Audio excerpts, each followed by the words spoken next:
Bienvenidos a Colombia Nativa, informes, crónicas y reportajes de los pueblos indígenas.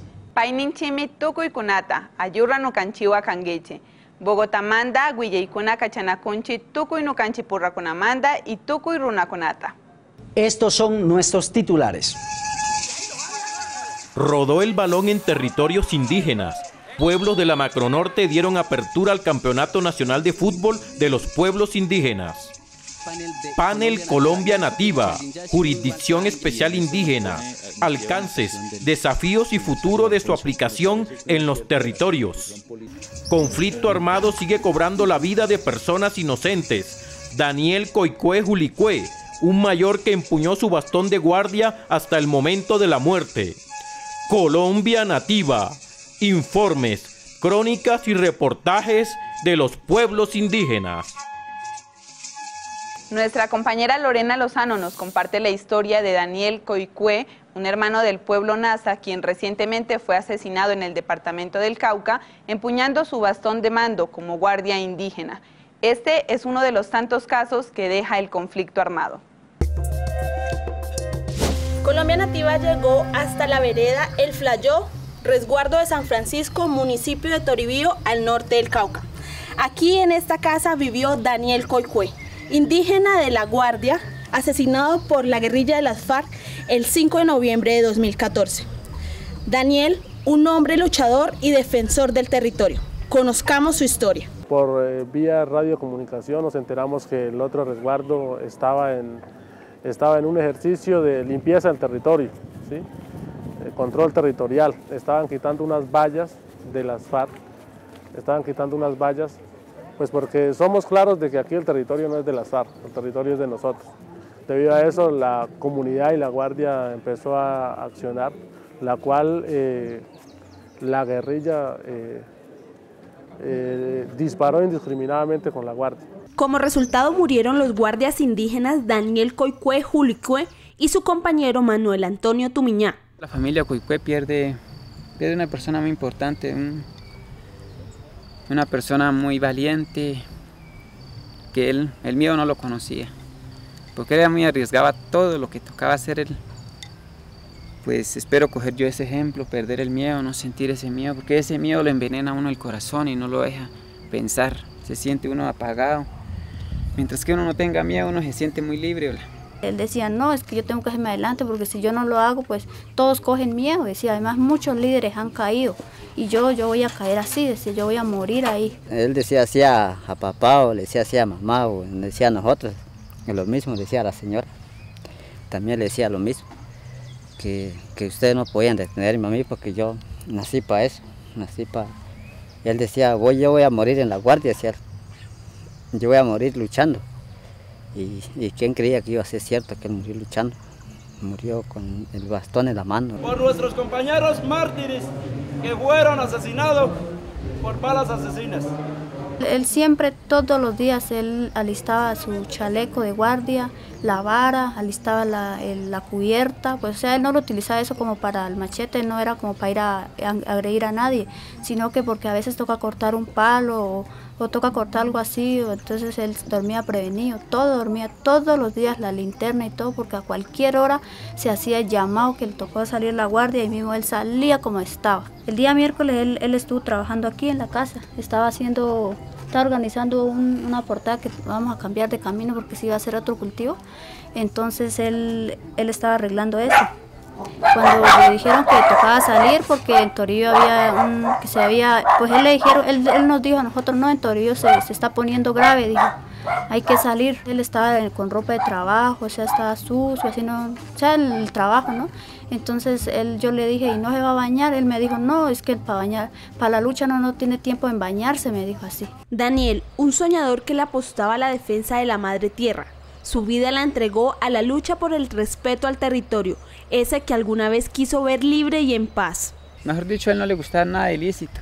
Él decía que uno se ganaba la vida ingeniando otras ideas. También me enseñaba a trabajar. Él me compraba a mí, me compró un asadón, le compró a mi hermano y para mi mamá también le compraba. Para coger café, el coco, para nosotros teníamos unos pequeñitos, pero teníamos que, yo salía de la escuela y mismo teníamos que ir a ayudarle a trabajar a él, sembrando café, el plátano, la yuca y todo eso, porque él no le gustaba irse así casi a jornalear lejos, él no, porque él decía que no necesitábamos plata y no la comía. Los grupos armados legales e ilegales siguen irrumpiendo la tranquilidad del pueblo nasa, que ha visto cómo sus líderes y comuneros han derramado su sangre defendiendo el territorio. El 28 de mayo de 2001 se legalizó la guardia en el tierrero. Entonces, en ese tiempo yo estaba coordinando la guardia aquí en la vereda del Flayó. Por ejemplo, cuando mataban a un líder, él se enojaba mucho, él quedaba enojado. Él decía, no, eso no se puede quedar así, hay que hacer algo. Él cuidaba mucho al gobernador, él hablaba mucho del gobernador también, porque el gobernador, él es de aquí de la vereda, él también lo amenazaban. Y él decía, hay que ir a cuidar al gobernador. Y son nuestros mismos hermanos indígenas. O sea, aquí hay una confrontación entre nuestros mismos hermanos indígenas por ideologías distintas que le han metido otras personas directamente para ponernos a pelear. ¿Qué le podemos aprender de él? Toda su responsabilidad, su empeño, cualquier procedimiento que nosotros hiciéramos de movilización, era el primero que estaba. Y por eso yo creo que eso se lo debemos a él también, ese compromiso que tenía él como mayor y un ejemplo de vida. Lo que yo aprendí de él es que aquí nosotros debemos convencernos de que si nosotros no cuidamos el territorio, nadie lo va a hacer por nosotros. El cuerpo de este gran defensor del territorio se unió a nuestra madre tierra para ser una semilla cuyos frutos de enseñanza sigan fortaleciendo la lucha de las presentes y futuras generaciones. Y lo que yo quiero es que, o sea, la organización no deje eso así, que haga algo, y no solo por mi papá, porque mi papá nunca le gustaba que algo quedara así. Él decía que el cabildo lo que el cabildo proponía en una asamblea, él quería que se cumpliera. Él decía que se cumpla. Bueno, el mensaje de esas personas, sinceramente a mí siento lástima de ellos porque son esclavos del mal. ¿Cómo van a empuñar un arma para dispararle a un civil? Es un acto de cobardía totalmente, muy claro que son cobardes. Mi papá, ya un señor de 63 años, ¿qué daño le iba a poder hacer con...? Es que ni siquiera llevaba ni el machete, llevaba y no la vara nomás. ¿Cómo lo van a coger a ráfagas así tan cerquita? No, esos son unos cobardes. Para mí son esclavos del mal. Kuna pueden chimno canchiwa remanga cambayu yaikuna cachaspa. Ñam samungapam canchi.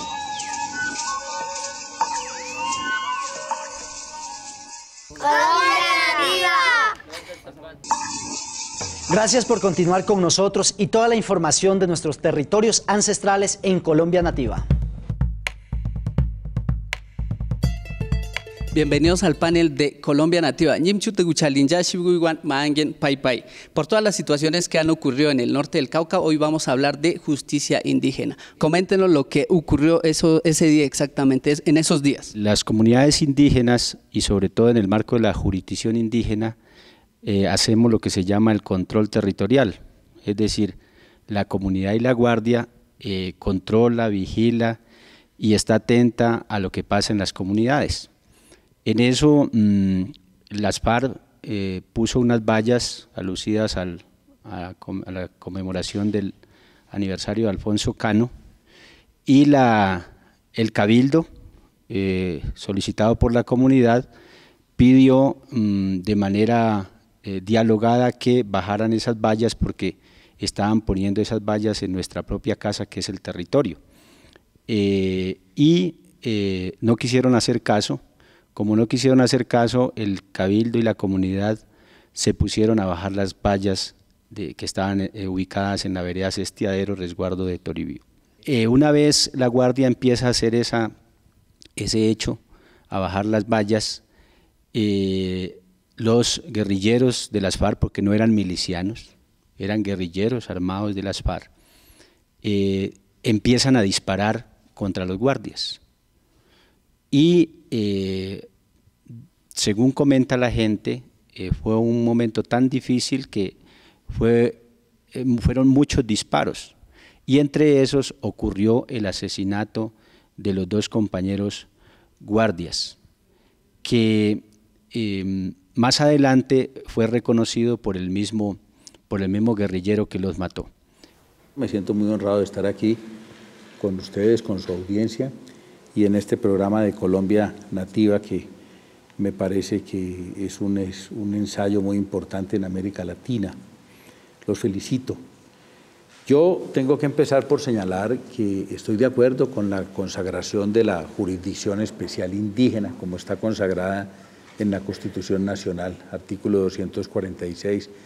Me parece que un acierto de la Constitución Política del año 91 fue haber mirado hacia allá y reconocerle el mérito legal a esas jurisdicciones. Ahí yo creo que un elemento que hay que resaltar es que acá somos más de 102 pueblos indígenas y cada pueblo indígena pues tiene sus procedimientos autónomos, ¿no? Celebro eso, porque mi primera impresión era, o mi primera conclusión es muy difícil resultar absuelto en un pleito de esta naturaleza, donde la comunidad acaba de ver que unos guerrilleros mataron a algunos de los de ustedes o hirieron a algunos de ustedes. La misma comunidad afectada captura a las personas, los investiga y los juzga inmediatamente. Yo lo que creo es que lo que no puede ocurrir, lo que tiene que ocurrir es que ustedes, sin perder esa estructura de lo que es la jurisdicción indígena, tienen que atemperar, y el gobierno tiene que contribuir a eso, a que esa justicia, sin romper sus esquemas culturales, tome aspectos de nuestros, en el sentido de que se garantice el debido proceso y el derecho a la defensa. Esas son las únicas exigencias mínimas. Y yo creo, lo digo con respeto, que cuando unas personas las capturan sindicadas de un crimen y mismo inmediatamente en caliente la comunidad afectada los juzga, esa comunidad está en un estado de alteración emocional que le impide ser objetivo y ser imparcial. Y yo eso es lo que creo que he dicho. No coincido con la estigmatización de la jurisdicción indígena, ni más faltaba. Bienvenida, y siquiera se dio este debate a pesar pues de la dolorosa circunstancia de que 2 personas de la comunidad nasa fueron vilmente asesinadas por las FARC. Creo que es bueno dejar claro que sí hay el debido proceso en el ejercicio de jurisdicción indígena, o sea, hay el debido proceso. Yo creo que vale la pena entonces aquí sí un debate académico para explicar en dónde está, porque no es fácil en 2 minutos explicar todo el proceso que se dio.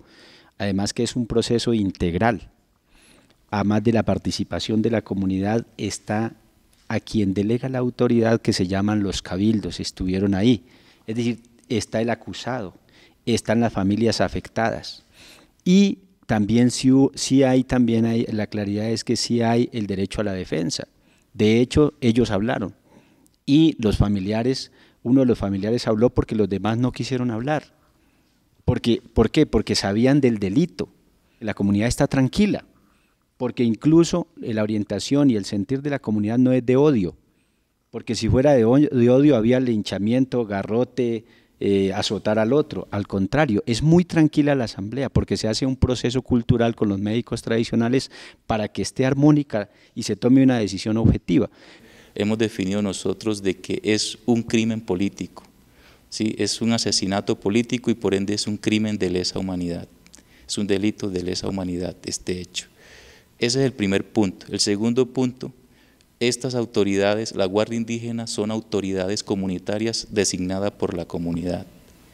Son autoridades que cumplen una función pública dentro del territorio, se convierten en autoridad constitucionalmente reconocida. Es como si se hubiera asesinado a 2 figuras públicas en este país.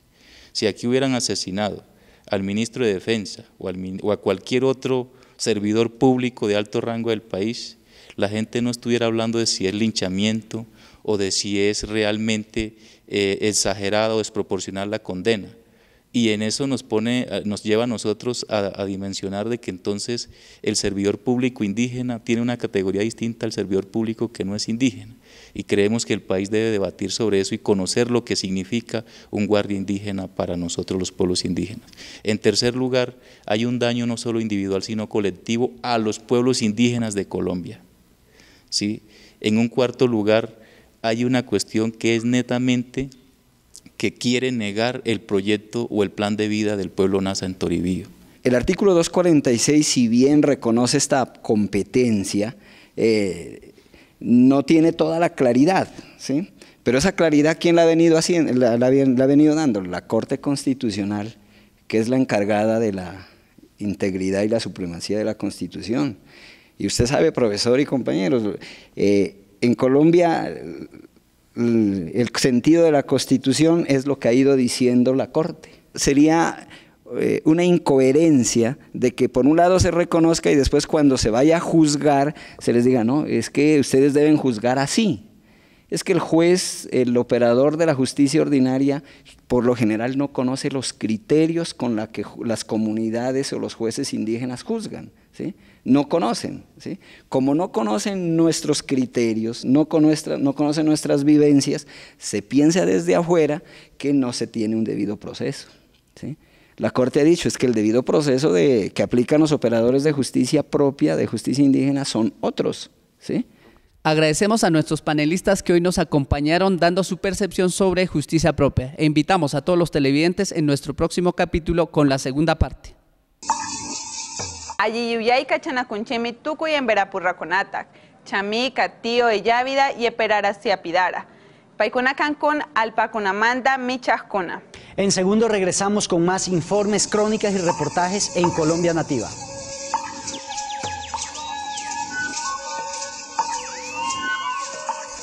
Gracias por continuar en Colombia Nativa, el espacio de los territorios indígenas del país.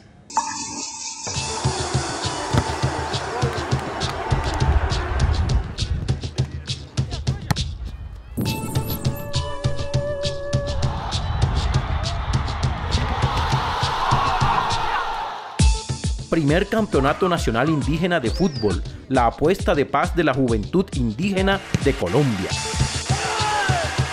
Únete al deporte para defender los principios de unidad, territorio, cultura y autonomía. Primer campeonato indígena. Lo vamos a hacer.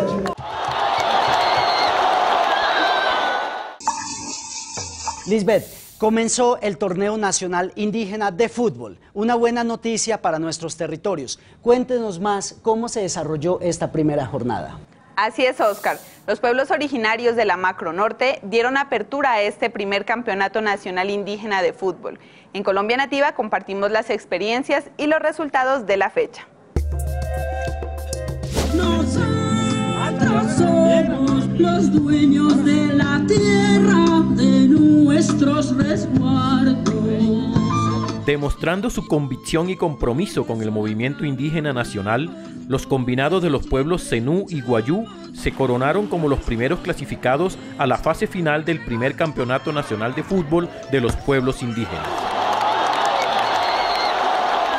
Así quedó la tabla de resultados del primer encuentro del Campeonato Nacional Indígena de Fútbol. Grupo 1, jugado en la ciudad de Sincelejo.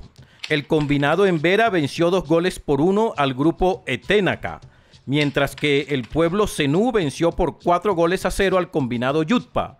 En el segundo día de competencia, los Yutpa golearon por 10-0 al combinado Eténaca, mientras que el equipo del pueblo Zenú goleó 9-0 al combinado en Vera. En el grupo 1 clasificó el equipo del pueblo Zenú. Grupo 2, jugado en la ciudad de Santa Marta. El combinado Guayú venció 9-0 al representativo Arhuaco, mientras que el pueblo Mocaná venció 6-1 al combinado Huigua. En este grupo hubo una definición por penaltis entre el pueblo Guayú y el pueblo Cancuamo, que favoreció al combinado Guajiro 3-2. La gran final del segundo día, protagonizada por el pueblo Guayú, que venció en definición de penalti 4-2 al pueblo Mocaná.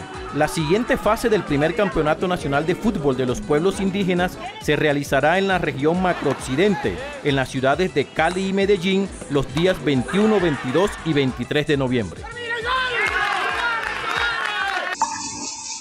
Ahora vamos con Sergio Tuntaquimba, que nos cuenta lo que ocurre en las redes sociales en Nativa Interactiva.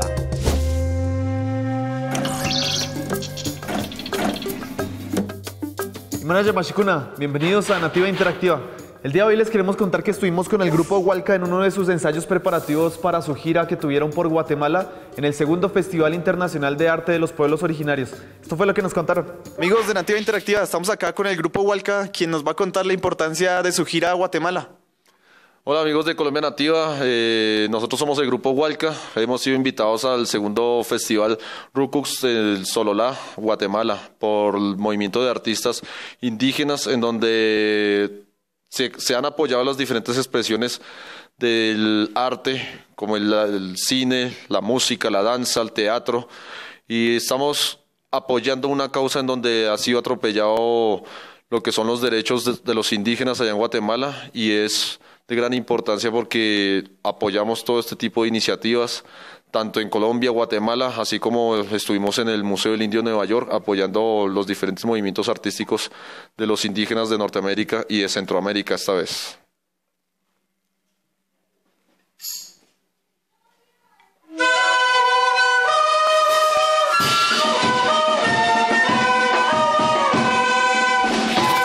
Saludamos a todos nuestros seguidores que diariamente están conectados con Nativa Interactiva a través de nuestras redes sociales. Precisamente a ustedes quisimos preguntarles cómo creen que las instituciones pueden ayudar a fortalecer las tradiciones culturales de los pueblos indígenas. Esto fue lo que nos contaron.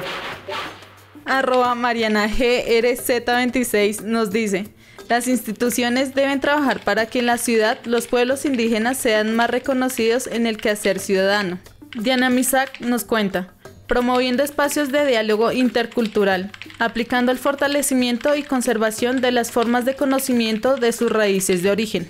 Y @Francisco Jiménez 702 nos dice: como ciudadanos debemos reconocer a nuestros hermanos indígenas y trabajar en pro de supervivencia. Para Nativa Interactiva, la opinión de nuestros televidentes es muy importante para nosotros. Por eso nos fuimos a las calles de Bogotá a preguntar cómo creen ustedes que se puede fortalecer las prácticas culturales de los pueblos indígenas. Esto fue lo que nos contaron. Primero que todo tiene que haber un reconocimiento del Estado y de la sociedad de la importancia de los pueblos indígenas, de su diferencia cultural, de la diferencia en cosmovisión, y comprender estas diferencias, aceptarlas. Construir o reconstruir la memoria que se tiene, saber un poco pues de la historia de estas comunidades en el país, y asimismo como ciudadanos y ciudadanas apropiarnos de toda la cultura y de toda la riqueza que tenemos. Considero que a través de los encuentros se posibilitan, digamos, esos espacios de pervivencia. Machicuna, no olviden seguir en contacto con Colombia Nativa a través de nuestras redes sociales. No lo olviden y recuerden que en Twitter nos encuentran como @ColombiaNativa, en Facebook nos encuentran como Colombia Nativa y en nuestra página oficial en YouTube nos encuentran como Colombia Nativa. Acá van a ver nuestros capítulos y emisiones anteriores. Esto es Nativa Interactiva. Shupunya Tuparation. Una vez más, gracias por su sintonía y compañía en este espacio de los territorios indígenas de Colombia. No olviden que pueden escribirnos a colombianativa.informativo@gmail.com y en nuestras redes sociales de Twitter, Facebook y YouTube. Paininchimi tuku y kunata punchacama. Desde los pueblos indígenas, un mensaje de lucha y resistencia para continuar defendiendo nuestros derechos territoriales.